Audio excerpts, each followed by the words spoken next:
আল্লাহ রাসূল সাল্লাল্লাহু আলাইহি সাল্লাম একটা ভরা মজলিসে বললেন, এখন এক সাহাবী এসে এখানে বসবে, এই সাহাবীটা জান্নাতি। সব সাহাবারা অবাক, না জানি তিনি কার কথা বললেন। সবাই দেখতে পেলেন ইন দ্য মিন টাইম এক আনসারী সাহাবী এসে এই জায়গাটাতে বসলো।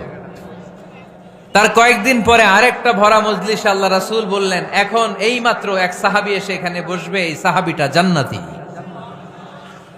ঠিক ওই দিনও ওই আনসারী সাহাবীটা এসে ওইখানে বসেছে। আবার কয়েকদিন পরে আল্লাহ রাসূল সাল্লাল্লাহু আলাইহি ওয়াসাল্লাম বললেন, এই মুহূর্তে এই মজলিসে এমন এক সাহাবী ঢুকবে, এই সাহাবীটা জান্নাতি। সবাই খেয়াল করে দেখলো, ওই যে আনসারী সাহাবীর কথা রাসূল সাল্লাল্লাহু আলাইহি ওয়াসাল্লাম আগে বলেছিলেন, ওই সাহাবী এসে ইন দ্য মিন টাইম ওই জায়গায় বসেছে। চিল্লায় পড়েন সুবহানাল্লাহ।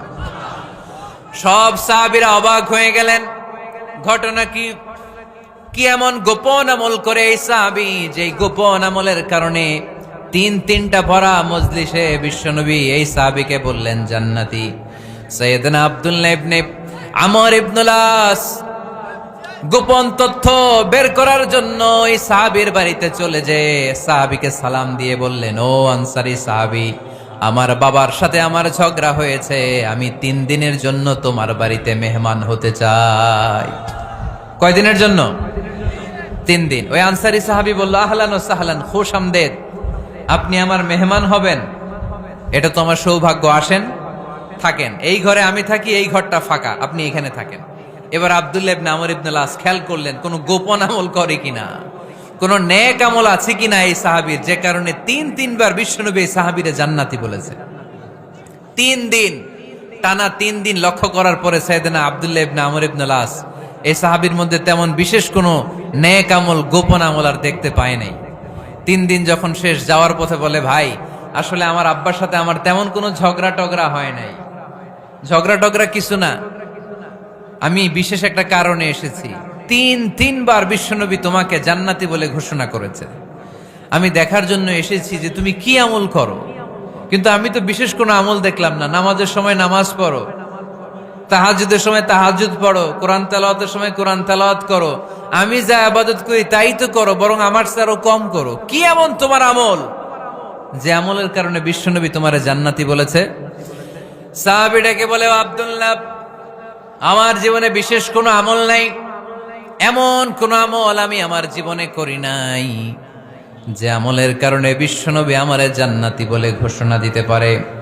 তবে হ্যাঁ, এমন একটি আমল আছে, প্রতি রাতে ওই আমলটা করে আমি বিছানায় ঘুমাতে যাই। প্রতি রাতে এশার নামাজের পরে আমি যখন আমার বিছানায় ঘুমাতে যাই, আমি আমার অন্তরে কারো ব্যাপারে কোনো ঘৃণা, কোনো ক্ষোভ আমার অন্তরে পুষে রাখি না। সুবহানাল্লাহ পড়েন। কোনো ক্ষোভ, কোনো ঘৃণা, কোনো হিংসা, কারো ব্যাপারে অহংকার, জেলাসি, এগুলো অন্তরে নিয়ে আমি ঘুমাই না। আমি যখন ঘুমাতে যাই, আমি সবাইরে ক্ষমা করে দিয়ে, মাফ করে দিয়ে ঘুমাতে চলে যাই। হয়তো এই আমলটা আল্লাহ তাআলার কাছে অত্যন্ত প্রিয় হতে পারে, এ কারণেই হয়তো বিশ্বনবী আমাকে জান্নাতি বলে ঘোষণা করেছে। চিল্লায় পড়তে হবে আল্লাহু আকবার। এজন্য রাতের বেলায় যখন বিছানায় যান, সব ভুলে যান। কে গালি দিছিল ভুলে যান, কে ঠকাইছিল ভুলে যান, কে অপমান করেছিল ভুলে যান, কার সাথে মারামারি হয়েছিল ভুলে যান। বিছানায় যাওয়ার আগে সবাইরে মাফ করে দিয়ে একটা প্রশান্ত আত্মা নিয়ে ঘুমাতে যান। ওই সাহাবীর মতো আপনারও জান্নাতি বানাবে কে? অনেকে আছে অতীতের কষ্ট ভুলতে চায় না, ভুলতে পারে না। কেউ আপনারে ধমকি দিছিল, কেউ আপনার সাথে খারাপ আচরণ করছিল, কেউ আপনারে গালি দিছিল, অনেকে এটারে পেলে পুষে অন্তরে বড় করে রাখে, আছে না নাই? ভুলতে চায় না। মনের ভেতরে রাগ পেলে পুষে রাখা ঠিক না। মনে মনে কয়, তুই আমারে মারছিলি, আমি তোরে মারুম, তুই আমারে অপমান করছিলি ওই দিন, যদি একদিন সুযোগ পাই তোরে হতা এলামু। আছে না এরকম? সেই 20 বছর আগে আপনার এসে অপমান করছে, ওইটারে পেলে পুষে আপনি অন্তরে নিয়ে বয়ে বেড়াচ্ছেন। আর এই হিংসা, ক্ষোভ, যদি রাগ ভিতরে রাখেন, এটা আপনারা জ্বালায় দেয় ভিতরে, জানেন? আর যদি আপনি ক্ষমা করে দেন, একেবারে ঠান্ডা। জানেন এই ফর্মুলা আপনারা? এজন্য রাগ, ক্ষোভ, হিংসা কখনো অন্তরে পুষে রাখতে নাই। মা যাদাল্লাহু আবদান বিআফওয়িন ইল্লা ইজ্জান। কোন বান্দা যদি তার অন্য কোন ভাইকে ক্ষমা করে দেয়, আল্লাহ তাআলা এই ক্ষমাকারীর সম্মান আর মর্যাদাকে বাড়িয়ে দেয়। আল্লাহ তাআলা নিজে ক্ষমাশীল, তিনি ক্ষমা করাকে পছন্দ করেন। তাই আমাদের বেশি বেশি ক্ষমা করা দরকার। এজন্য এখন কেউ যদি আপনার সাথে খারাপ আচরণ করে, আপনার উপর জুলুম করে, অন্যায় করে, কি করবেন? মাফ করে দিবেন। মাফ করতে রাজি আছেন তো? আচ্ছা, সবাই বুঝে শুনে উত্তর দেন। আল্লাহ পাক আমাদের সব গুনাহগুলো ক্ষমা করে দেখ, আমরা চাই কি চাই না? আল্লাহ আমাদেরকে মাফ করুক, আমরা চাই কি চাই না? দেখেন, আমরা কিন্তু ঠিকই আল্লাহর কাছে ক্ষমা চাই, কিন্তু আমরা নিজেরা নিজেদেরকে ক্ষমা করতে পারি না। নিজেরা নিজেদেরকে ক্ষমা করি না। সে আমার সাথে খারাপ আচরণ করছে, আমি ক্ষমা করতে পারি না। ও আমারে গালি দিছিল, আমি ক্ষমা করি না, কিন্তু আমি কিন্তু ঠিকই আল্লাহর কাছে ক্ষমা চাই। মনে রাখবেন কিশোরগঞ্জের ভাইয়েরা, আল্লাহর কাছ থেকে ক্ষমা পেতে হলে আগে ক্ষমা করতে হবে।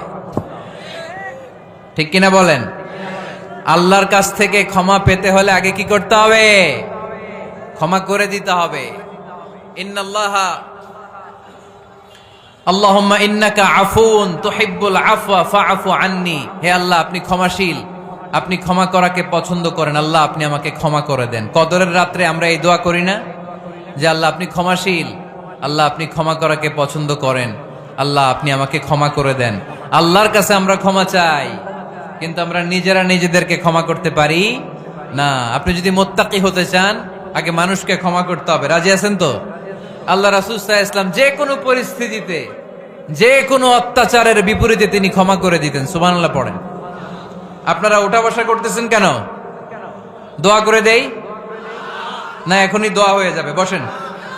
এখনই দোয়া করে দিচ্ছি। কষ্ট হচ্ছে আপনাদের? আমি জানি অনেক গাদাগাদি, না বললে তো হবে না। এখানে অনেক কষ্ট হচ্ছে আপনাদের।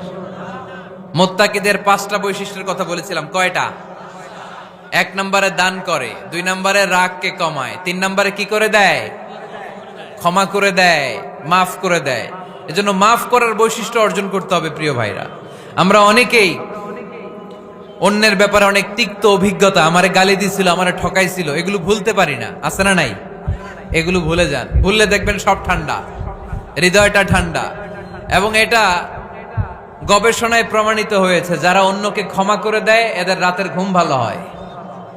যারা অন্যকে ক্ষমা করে দেয় এরা স্বস্তিতে থাকে, এদের কোনো মেন্টাল স্ট্রেস থাকে না, এদের হার্ট অ্যাটাক হয় না, এরা স্ট্রোক করে না। আলহামদুলিল্লাহ পড়েন।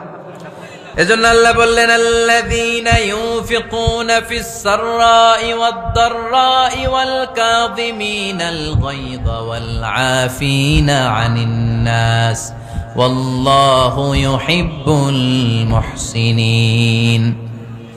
আমার মুত্তাকি বান্দারা সব সময় দান করে, আমার মুত্তাকি বান্দারা রাগকে নিয়ন্ত্রণ করে, আমার মুত্তাকি বান্দারা অন্যের ব্যাপারে অন্তরে হিংসা বিদ্বেষ পুষে রাখে না, আমার মুত্তাকি বান্দারা সবাইকে ক্ষমা করে দেয়।